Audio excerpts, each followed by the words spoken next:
saya Anissa Ratinawati, STPMT. Saya adalah salah satu dosen di program studi D4 Manajemen Industri Sekolah Vokasi IPB University.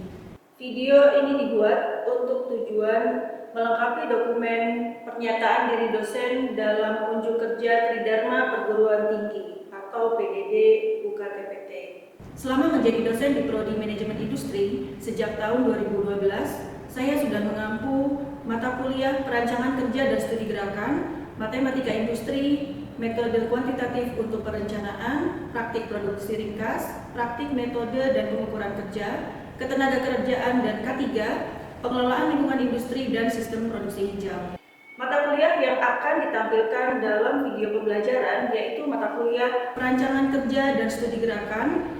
Mata kuliah ini dengan kode MNI 1208 dan termasuk ke dalam materi mata kuliah in-depth course untuk mahasiswa semester 4. Mata kuliah perancangan kerja dan studi gerakan terdiri dari 1 SKS, yaitu 1 SKS kuliah dan 0 praktikum.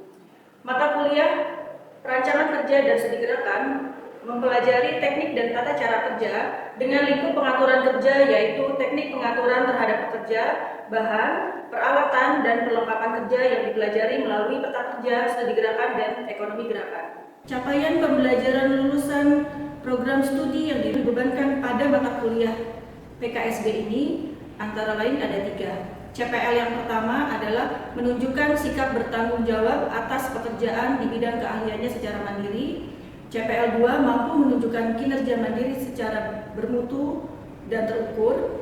CPL yang ketiga mampu merencanakan, merancang, mengendalikan sistem kerja, tata letak, sistem pemeliharaan, pengadaan, distribusi, dan transportasi. Capaian pembelajaran mata kuliah atau CPMK terdiri dari 3. CPMK yang pertama adalah mengetahui, memahami, dan mampu menjelaskan penyusunan peta kerja keseluruhan meliputi peta proses operasi, peta aliran kerja, diagram aliran, dan peta proses kelompok kerja, serta peta kerja setempat, yaitu peta tangan kiri, tangan kanan, dan peta pekerja besi. CPMK yang kedua yaitu mengetahui, memahami, dan mampu menjelaskan teori dan konsep studi gerakan. Lalu untuk CPMK yang ketiga adalah mengetahui, memahami, dan mampu menjelaskan prinsip-prinsip ekonomi gerakan. Mata kuliah ini juga memiliki sub capaian pembelajaran mata kuliah atau sub CPMK.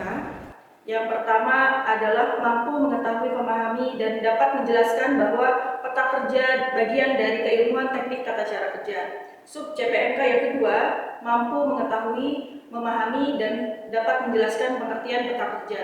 Sub CPMK ketiga yaitu mampu mengetahui, memahami, dan dapat menjelaskan peta kerja keseluruhan peta proses operasi. Sub CPMK yang keempat mampu mengetahui, memahami, dan menjelaskan peta kerja keseluruhan peta aliran proses dan diagram aliran. Sub CPMK yang kelima mampu mengetahui, memahami, dan dapat menjelaskan peta kerja keseluruhan peta kelompok kerja. Berikutnya sub CPMK yang keenam mampu mengetahui, memahami, dan dapat menjelaskan peta kerja setempat, peta kerja mesin. Sub CPMK yang ketujuh mampu mengetahui, memahami, dan dapat menjelaskan peta kerja setempat, peta tangan kiri, tangan kanan. Selanjutnya sub CPMK ke-8 mampu mengetahui, memahami, dan dapat menjelaskan bahwa studi gerakan bagian dari keilmuan teknik tata cara kerja. Lalu sub CPMK ke-9 mampu mengetahui, memahami, dan menjelaskan elemen-elemen gerakan Terbrix. Sub CPMK yang ke-10 mampu mengetahui, memahami, dan dapat menjelaskan penyusunan studi gerakan dan evaluasi perbaikannya. Kemudian sub CPMK yang ke-11 mampu mengetahui, memahami, dan dapat menjelaskan prinsip-prinsip ekonomi gerakan. Sub CPMK yang ke-12 adalah mampu mengetahui, memahami, dan dapat menjelaskan evaluasi gerakan suatu pekerjaan dengan prinsip-prinsip ekonomi gerakan. Kemudian mata kuliah ini terdiri dari komponen penilaian. Yang pertama adalah aktivitas partisipatif sebanyak 10%. Lalu kemudian untuk komponen penilaian kognitif atau pengetahuan terdiri dari tugas dengan bobot 10%, kemudian untuk kuis 10%, lalu UTS, ujian tengah semester, dan ujian akhir semester masing-masing 35%. Contoh video pembelajaran disajikan pada tayangan berikut ini.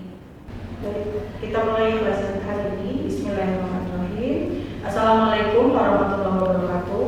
Waalaikumsalam warahmatullahi wabarakatuh. Iya, selamat siang semuanya. Siang. Ya, mahasiswa manajemen industri semester 4 ya. Semuanya sehat? Alhamdulillah. Baik ya.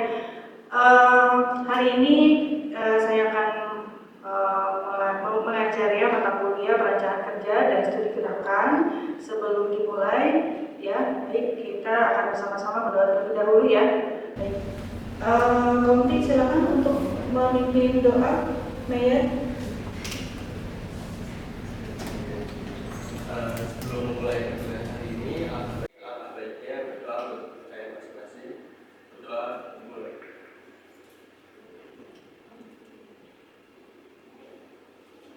Berdoa selesai. Baik, terima kasih. Alhamdulillah ya. Kita bisa bertemu lagi hari ini untuk mata kuliah perencanaan kerja dan studi gerakan. Masih ingat ya pertemuan hari Selasa yang lalu ya? Masih ingat mengenai sistem kerja ya, perancangan sistem kerja ya. Jadi hari ini saya akan melanjutkan untuk materi PKSD ya, perancangan kerja dan studi gerakan ya. Sebelum masuk ke materi, kita akan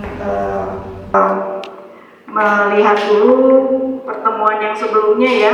Pertemuan yang sebelumnya prinsip-prinsip yang ada di perancangan sistem kerja, atau kenapa sih pentingnya ya perancangan sistem kerja dan studi gerakan itu. Ada yang masih ingat ini? Efektif. Kemudian aman. Kemudian S, lalu N, nyaman ya. Dan E yang kedua ya, efisien ya. Nah, jadi di dalam merancang suatu sistem kerja, kita melakukan perancangan sistem kerja itu tentu harus yang efektif ya, aman, sehat, kemudian juga nyaman dan efisien. Jadi poin-poinnya ada 5 itu ya yang akan kita implementasikan dalam setiap perancangan sistem kerja ya. Nah, melihat tadi untuk definisi ada 2 ya, perancangan kerja dan studi gerakan. Jadi selain kelima prinsip tadi, ada pengertian dan juga tujuan ya. Ini yang sudah kita diskusikan di pertemuan yang sebelumnya ya. Tujuan perancangan kerja melakukan perbaikan metode kerja di setiap bagian untuk meningkatkan fleksibilitas sistem kerja, kepuasan pelanggan, dan meningkatkan produktivitas kerja ya. Lalu untuk studi kerja, perbaikan proses, prosedur, dan tata cara pelaksanaan penyelesaian pekerjaan, perbaikan dan penghematan penggunaan material, mesin, atau fasilitas kerja serta tenaga kerja, gitu ya. Untuk materi yang sebelumnya, apakah ada yang ingin ditanyakan terlebih dahulu? Ya, belum ada ya, belum ada. Jadi kita akan lanjutkan dulu untuk pertemuan hari ini. Jadi ada 5 langkah penyederhanaan kerja. Ya, mengapa kita perlu melakukan penyederhanaan sistem kerja? Gitu ya. Kita lihat dari studi kasus sebelumnya ya, apakah itu di dalam suatu perancangan atau di layout tata letak misalnya, ataupun juga penyederhanaan sistem kerja untuk meningkatkan produktivitas dari penyederhanaan atau mengurangi waktu siklus misalnya, atau misalnya juga kita gunakan usulan-usulan ini untuk perbaikan atau untuk meletakkan manpower planning misalnya. Jadi keterkaitan dengan mata kuliah yang lain itu sangat banyak ya, di mata kuliah perancangan tata letak ya, perencanaan produksi, ataupun juga di di pengendalian produksi dan sebagainya gitu ya. Jadi 5 langkah penyederhanaan kerja. Yang pertama ini adalah memilih kegiatan kerja ya. Memilih kegiatan kerja yang mana? Misalnya tadi kita lihat dari yang pertama ya, yang tidak efektif ataukah yang kurang efisien kan, gitu ya. Langkah-langkahnya yang pertama adalah memilih pekerjaannya apa, gitu ya. Nah, atau mungkin bisa juga ditinjau dari yang lainnya ya. Ini misalnya terkait dengan K3 ya, keamanan ataupun juga terkait dengan keamanan atau keselamatan ya, kesehatan ya, itu juga bisa. Jadi yang pertama kita akan memilih kegiatan kerja, yaitu kegiatan yang tidak efisien atau kegiatan yang penyelesaiannya lambat dan ini diperbaiki. Itu yang pertama. Lalu yang kedua, pengumpulan dan pencatatan data atau fakta yang berkaitan dengan metode kerja yang selama ini dilaksanakan. Nah, ini informasi-informasinya perlu kita kumpulkan terlebih dahulu ya, dengan nanti ada yang namanya peta kerja, gitu ya. Ada peta kerja, ada dibagi dua ya, peta kerja setempat, peta kerja keseluruhan dan peta kerja setempat ya. Nah, langkah-langkah ini yang perlu kita ikuti. Nah, misalnya yang pertama tadi memilih kegiatan yang tidak efisien ya, dilihat dari tata letak misalnya ya, dilihat dari tata letak. Kalau kegiatan di ruang produksi itu kita lihat dipetakan ya, di dalam peta proses kerja itu ada kegiatan yang harus bolak-balik misalnya ya. Nah, itu menjadi salah satu poin di mana kita bisa menyederhanakan. Apakah bisa di urutan prosesnya itu kita modifikasi gitu ya, atau diperbaiki supaya dari segi waktu pengerjaan proses atau dari satu kegiatan transportasinya bisa dikurangi ya, bisa salah satunya. Atau mungkin ada contoh yang lain, kegiatan yang tidak efisien misalnya, ada yang bisa berikan contoh kegiatan yang tidak efisien misalnya. Iya, Naura ada kegiatan yang tidak efisien misalnya dari waktunya misalnya, atau apa tadi ya, layout tadi contoh yang pertama. Misalnya apa? Dari pengalaman pada saat kunjungan lapang misalnya di pertemuan yang sebelumnya. Misalnya ini terkait Gerakan kerja bisa juga.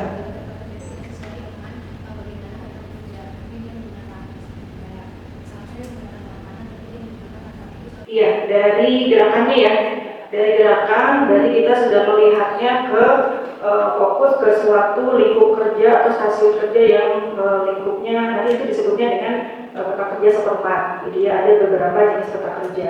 Ya, itu kenapa tidak efisien? Karena tadi misalnya gerakannya terlalu banyak, gitu ya. Untuk gerakan mengemas misalnya cukup dengan 3 gerakan, tetapi ada gerakan-gerakan lain atau bahkan tangan kiri dan tangan kanannya tidak tidak sesuai, misalnya ada instruksi kerja itu bisa juga dari situ ya. Berarti terkait dengan penyelesaiannya yang lambat gitu ya, penyelesaiannya yang lambat dan ingin diperbaiki ya. Apa yang ingin diperbaiki, seperti apa ya caranya gitu ya. Ada contoh yang lain untuk memilih kegiatan kerjanya seperti apa? Dari gerakan misalnya, atau tadi dari tata letaknya. Ada lagi? Kania? Contohnya apa yang tidak efisien misalnya dari pengalaman saat kunjungan lapang di materi sebelumnya? Yang tidak efisien?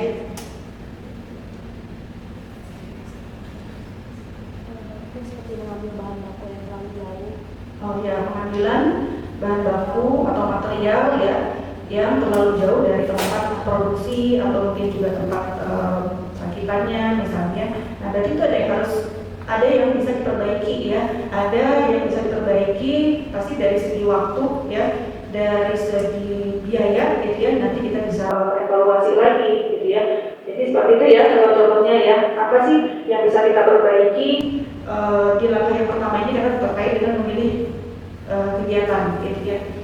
Nah, pengumpulan dan pencatatan data ya, apa saja yang perlu kita kumpulkan datanya?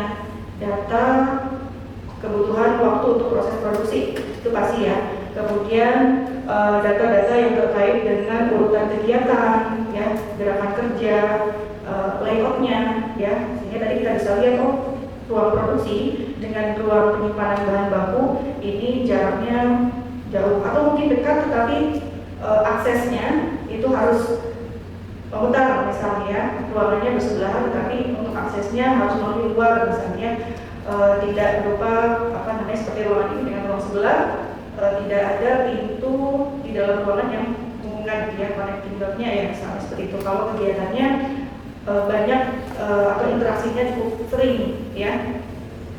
Nah, dua tadi pengumpulan data ya, pencatatan data. Jadi perlu dibuat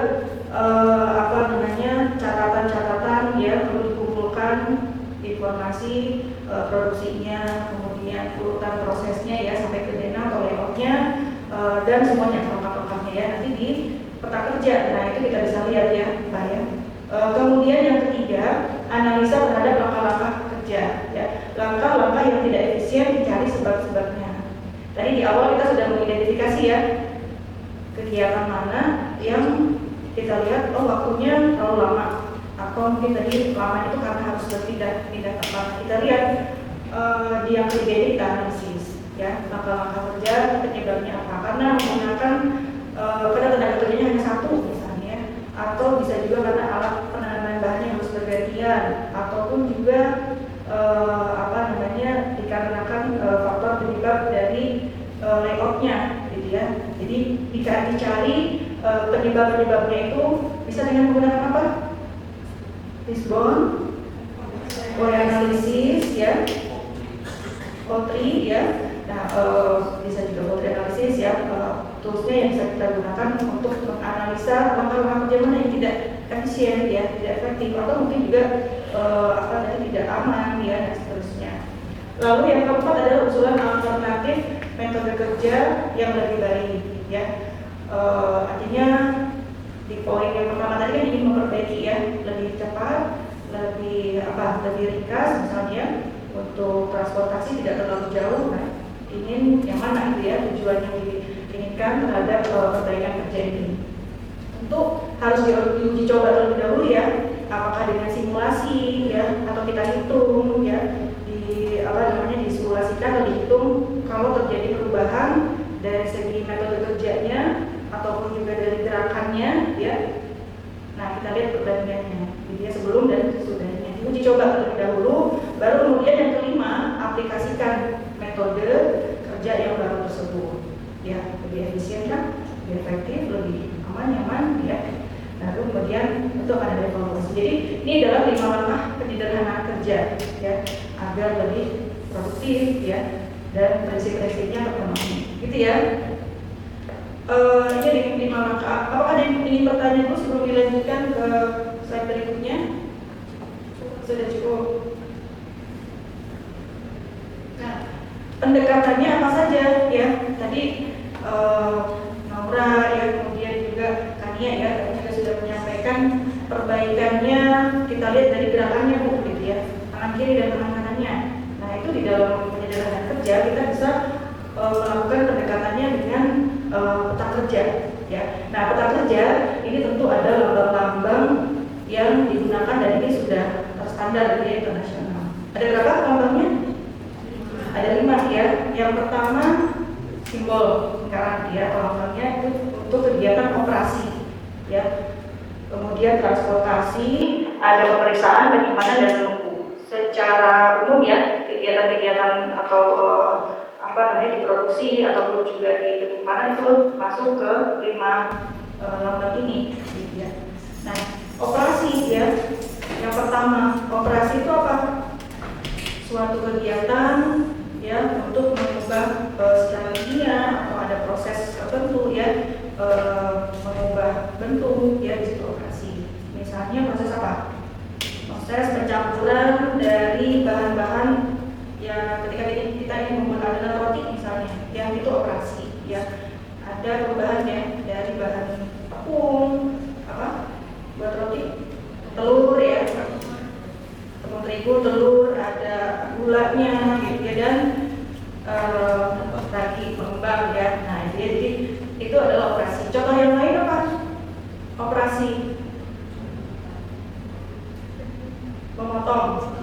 memotong besi atau kayu ya, yang akan digunakan nanti dirakit menjadi kursi, menjadi meja, ataupun menjadi jendela misalnya kalau di bangunan gitu ya, di material bangunan. Nah, antara itu jadi mengubah bentuk ya. Lalu ada transportasi, udah jelas ya, transportasi berarti perpindahan ya dari satu tempat dari satu ruangan ke ruangan yang lain gitu ya, itu sudah jelas. Nah pemeriksaan atau inspection Penimbangan, kenapa harus ditimbang? Ada ketentuan berat ya untuk bahan baku atau juga produk jadi, misalnya harus dikemas dalam ukuran berat 500 gram atau 1 kg, ada pembandingnya gitu ya. Jadi inspeksi atau periksa itu ada pembandingnya gitu ya. Bisa juga dari segi jumlahnya ya, kuantitinya itu juga bisa, atau mungkin memeriksa warna, biasanya itu di departemen QC ya, quality control ya. Lalu yang keempat apa? Penyimpanan ya, penyimpanan. Jadi ada operasi transportasi pemeriksaan penyimpanan. Contohnya apa? Iya, Indah. Menyimpan barang jadi ya, sudah finished good ya, disimpan di gudang finished good ya, di gudang. Jadi menyimpan. Lalu ada juga menunggu atau delay ya, menunggu apa, misalnya menunggu untuk proses selanjutnya. Apa Malika proses selanjutnya?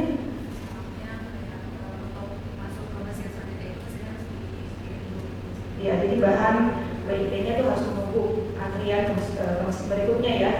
Gitu ya, misalnya dari pemotongan nanti ada lagi ke pewarnaan, itu harus menunggu. Bisa terjadi seperti itu ya. Nah, ini akan kita analisis ya, delay atau transportasi atau proses-proses ini mana yang bisa diperbaiki gitu ya. Jadi lambang-lambang ini yang digunakan dalam mengidentifikasi atau nanti mengumpulkan data itu kita buat dalam suatu peta kerja ya. Ada dua, secara umum peta kerja keseluruhan, peta kerja setempat ya. Nah, peta kerja keseluruhan yang pertama misalnya di sini ada peta proses operasi ya, dari awal bahan sampai menjadi produk ya, barang jadi ya. Apa saja yang dilalui oleh misalnya tadi apa contohnya roti ya, tepung terigu, telur, gula dan lain sebagainya, sampai menjadi roti dipetakan dalam peta proses operasi ya.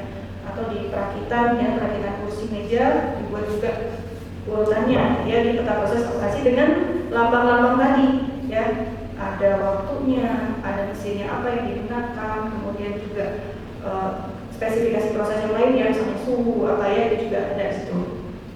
Kemudian peta aliran proses ya, peta proses kelompok kerja dan diagram alir, ini masuknya ke peta keseluruhan, peta kerja keseluruhan. Jadi kita bisa melihat A sampai Z-nya bahan yang dilalui bahan itu seperti apa ya. Nah, nanti di peta kerja setempat itu yang lebih fokus atau lebih spesifik ya. Disampaikan Laura, tangan kanan, tangan kirinya pada saat proses mengolah adonan misalnya kalau menggunakan secara manual ataupun juga packing ya. Tangan kiri tangan itu adanya di peta tangan kiri tangan kanan ya. Peta pekerja mesin apa? Kalau di situ ada pekerjaan manual juga dikombinasikan dengan mengoperasikan mesin gitu ya. Kita lihat berapa porsi mesinnya, kemudian juga pekerjaannya ya. Nah, di peta kerja setempat. Jadi peta-peta kerja ini yang akan digunakan untuk menganalisis atau tadi 5 langkah penyederhanaan kerja itu dengan menggunakan peta kerja setempat maupun keseluruhan gitu ya. Baik, pertanyaan, kita masuk ke pertanyaan dulu ya. Sampai sini ada yang mau ditanyakan? Ada? Ya, silakan Linda. Pertanyaannya apa? Pertanyaan terkait peta kerja keseluruhan. Menurut dari PPT ini kan Bu, implementasi secara realita praktik kerjanya peta keseluruhan dan peta kerja setempat secara efisien itu seperti apa itu? Cukup, terima kasih. Baik, terima kasih Indah. Pertanyaannya bagus sekali ya. Pasti Indah ini sudah membaca materinya ya, yang sudah dibagikan. Sudah terima semua kan materinya ya? Sudah ya. Jadi kenapa tadi apa? Implementasi ya dari peta kerja keseluruhan, terutama di peta proses operasi ya. Implementasinya seperti apa? Jadi kita lihat di 5 langkah tadi ada pengumpulan data ya. Pengumpulan data untuk kita sajikan kita lihat di manajemen industri atau mungkin di teknik industri atau di manufaktur ya, kita buat dalam satu peta kerja, yaitu peta proses operasi. Nah, di situ di peta proses operasi itu kita memetakan proses baik itu operasi ataukah ada inspeksi atau pemeriksaan atau ada delay ya, atau ada penyimpanan, dilengkapi dengan waktunya, sehingga kita bisa lihat di langkah yang pertama tadi apakah waktunya terlalu lambat misalnya, banyak delaynya, banyak menunggunya ya di aliran proses ya. Jadi di PPO dan di PAP itu kita lihat waktunya delaynya kok banyak ya, lama ya. Nah itu kita lihat ya penyebabnya tadi ya seperti apa. Penyebabnya karena hanya ada satu misalnya forkliftnya atau handliftnya sehingga bergantian, sedangkan produksi terus berjalan, semakin lama semakin menumpuk ya, bisa dari situ. Jadi implementasi dari urutan proses yang sudah kita petakan dari awal sampai akhir, kita lihat dari sisi waktunya gitu ya. Salah satunya bisa kita bisa kita implementasikan seperti itu, melihat dari sisi waktu. Tadi ya di peta kerja keseluruhan juga sama ya, diagram alur kita bisa lihat juga alurnya ya, bolak-balik kah atau mungkin juga ada terlihat yang tidak efisien. Nanti di materi yang berikutnya itu akan lebih detail ya ke peta-peta kerja, seperti apa cara membuatnya ya, seperti apa nanti analisisnya apa saja. Gitu ya Ida ya. Ya, ada lagi yang ingin bertanya untuk peta kerja ini? Sudah cukup? Baik, sudah cukup ya. Ya, nanti akan dilanjutkan dengan membahas detail ya untuk materi yang berikutnya. Tentu untuk tugas-tugasnya supaya lebih bisa mendalami peta kerja itu apa ya, contoh-contohnya nanti bisa dilihat penugasan-penugasan di LMS-nya atau kita punya di kelas seperti IPB dan ACD ya, tugasnya apa saja sebelum nanti kita diskusikan lebih lanjut ya materi berikutnya. Baik, untuk mengakhiri kuliah ini seperti biasa ya, ada satu orang yang bisa ke depan untuk menyampaikan refleksi ataupun juga summary atau satu kalimat juga boleh ya, 2 kalimat untuk menyampaikan dari pertemuan hari ini apa saja intinya gitu ya. Silakan. Oh ya, Sylvia, silakan.